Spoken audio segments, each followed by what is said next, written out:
Gross total income of mister Suresh ಯಾರ್ದಂತ ಗೊತ್ತಿಲ್ಲ.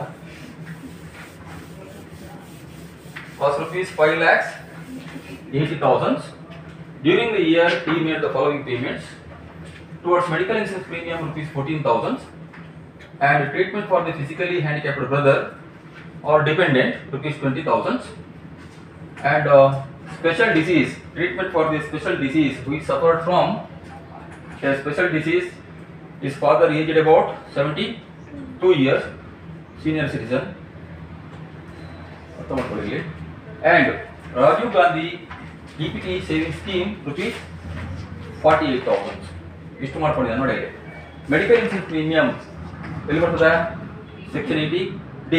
Full amount claim ಮಾಡ್ಬೋದಾ? 14,000 ಕ್ಲೇಮ್ ಮಾಡ್ಬೋದು. ಅವನು ಮಾಡ್ಬೋದು. ಲಿಮಿಟ್ ಎಷ್ಟು?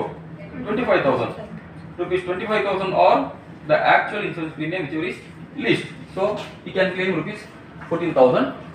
And treatment for the physically handicapped dependent rupees 20,000 comes under section 80DD. Amount of deduction claimed by the assessee fixed at rupees 75,000 or 1,25,000. Severe disability ಕೊಟ್ರೆ 1,25,000 ಮಾಡಿ. Severe disability just disability ಕೊಟ್ರೆ 75,000. Next, his father suffers from the specified disease, aged about 72 years. The total medical expenditure for the treatment is rupees 75,000. ಈಗ ಇದೆಲ್ಲಿ ಬರ್ತದೆ? Section 80DDB. ಸರಿಯಾ? Section 80DDB ಎಷ್ಟು claim ಮಾಡಬಹುದು? rupees 40,000 or rupees 1 lakh. Senior citizen ಆದರೆ the assist can claim to the maximum of rupees 1 lakh. Senior citizen ಅಲ್ಲದಿದ್ರೆ others ಇದ್ರೆ rupees 40,000. Hence he can claim here how much? 75,000 actual expenditure incurred for the medical treatment of his father who is aged about 72 years, and the ceiling limit ಎಷ್ಟು? 1 lakh. Senior citizen ಕಾರಣ so 1 lakh or rupees 75,000 which is least 75,000 ಕೊಡಬಹುದು. Suppose if the insurance company reimburse rupees 50,000, then ಅರ್ಥ ಮಾಡ್ಕೊಳ್ಳಿ, 75,000 ರೂಪಾಯಿ ಖರ್ಚು ಮಾಡಿದ್ದಾನೆ ಅವನ ಫಾದರ್ಗೆ ಅಲ್ವಾ? ಇನ್ಸೂರೆನ್ಸ್ ಕಂಪನಿಯಿಂದ 50,000 ಬಂತು ಅವನಿಗೆ. ಈಗ ನಿಮ್ಮ ಟ್ರೀಟ್ಮೆಂಟ್ ಹೇಗೆ? ಎಷ್ಟು ಕೊಡ್ತೀರಾ deduction?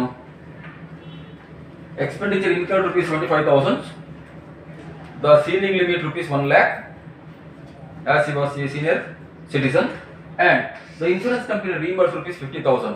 Now the quantum of deduction under section 80DDB is how much? 75,000. Now in that case, from the maximum limit, ceiling limit, you have to deduct the amount of reimbursement from the insurance company. ಗೊತ್ತಾಗ್ತದಾ? ನಾನು ಹೇಳಿದೆ ನಿಮಗೆ maximum limit ಎಷ್ಟು? 1 lakh ಅಲ್ವಾ? Ceiling limit. ಅದರಿಂದ insurance ಕಂಪನಿಯಿಂದ ಎಷ್ಟು ನಿಮಗೆ amount ರೀಇಂಬರ್ಸ್ ಆಯ್ತಾ ಅದನ್ನ ಲೆಸ್ ಮಾಡಿ. ಎಷ್ಟು ಬಂತು? 50,000. ಈಗ ಇದು ಲಿಮಿಟ್ ಐದು ಕಂಪೇರ್ ಮಾಡಿ. Limit rupees 50,000 or actual expenditure 75,000 whichever is least. ಯಾವ್ದವ ಕ್ಲೇಮ್ ಮಾಡ್ತೀರಾ? 50,000 ಕ್ಲೇಮ್ ಮಾಡಬೇಕು. ಗೊತ್ತಿತ್ತಾ? ಅವಾಗ 50,000 ಕ್ಲೇಮ್ ಮಾಡೋದು. ಒಂದು ವೇಳೆ ಇವನು ಸೀನಿಯರ್ ಸಿಟಿಸನ್ ಅಲ್ಲದಿದ್ರೆ, if the insurance company reimbursed rupees 50,000, then senior citizen ಅಲ್ಲ, but the insurance company reimbursed rupees 50,000, the total expenditure incurred rupees 75,000. Now the deduction of amount under section 80DDB how much? Senior citizen ಅಲ್ಲದಿದ್ರೆ limit ಎಷ್ಟು ಹೇಳಿ? ಎಷ್ಟು? 40,000.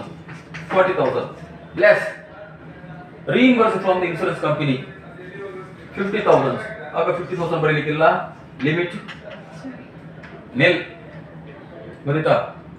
Restricted to 40,000 ಅಷ್ಟೇ, limit ನಿಲ್. ಇವಾಗ ನಿಲ್ ಮತ್ತು ಇದನ್ನು compare ಮಾಡ್ಕೊಳ್ಳಿ. Actual expenditure rupees 75,000 and ceiling limit 0, which is least. Deduction ಸಿಗ್ತದಾ? ನೋ. ಅರ್ಥ ಆಯ್ತಾ? And if any of the amount is reimbursed from the insurance company, then that should be deducted from. ಯಾವ್ದು deduct ಮಾಡಬೇಕು? From the limit. ನೀವು ಇದನ್ನ deduct ಮಾಡದೆ ಹೋದ್ರೆ ತಪ್ಪಾಗ್ತದೆ ಅಲ್ವಾ? ಇದನ್ನ ಡಿಡಕ್ಟ್ ಮಾಡ್ತಾರೆ ನೀವು 75,000 50,000 ಎಷ್ಟು ಉಳಿತು? 25,000. ಕಂಪೇರ್ ಮಾಡಿ 25,000 ಮತ್ತು 1 ಲಕ್ಷ ವಿಚ್ ಇಸ್ ಲೀಸ್ಟ್ 25,000 ಕೊಡ್ತೀರಾ, ಅದು ತಪ್ಪಾಗ್ತದೆ. ಬರ್ತಾ ಹೇಳಿ ನಿಮಗೆ.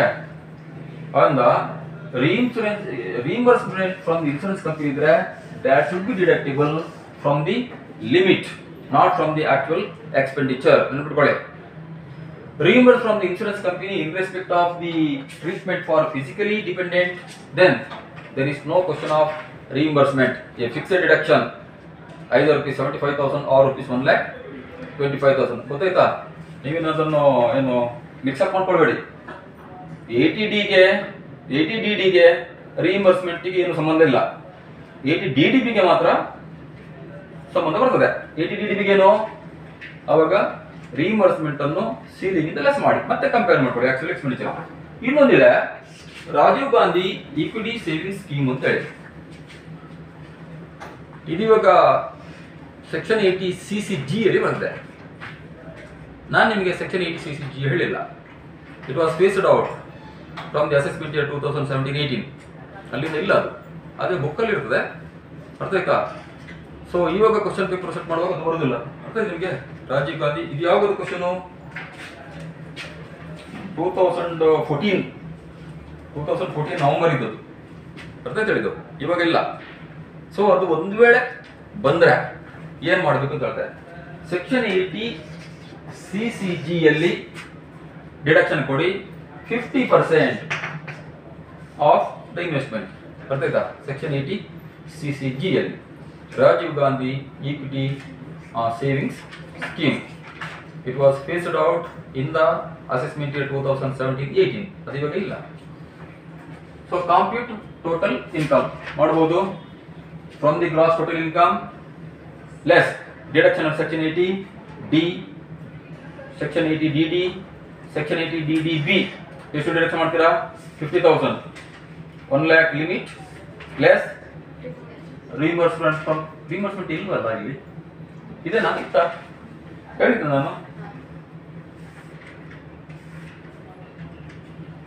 ಇಲ್ಲ ನಾನು ರಿಇಂಬರ್ಸ್ಮೆಂಟ್ ಇದ್ರೆ ಏನು ಅಂತ ಹೇಳಿದೆ ಅಲ್ವಾ?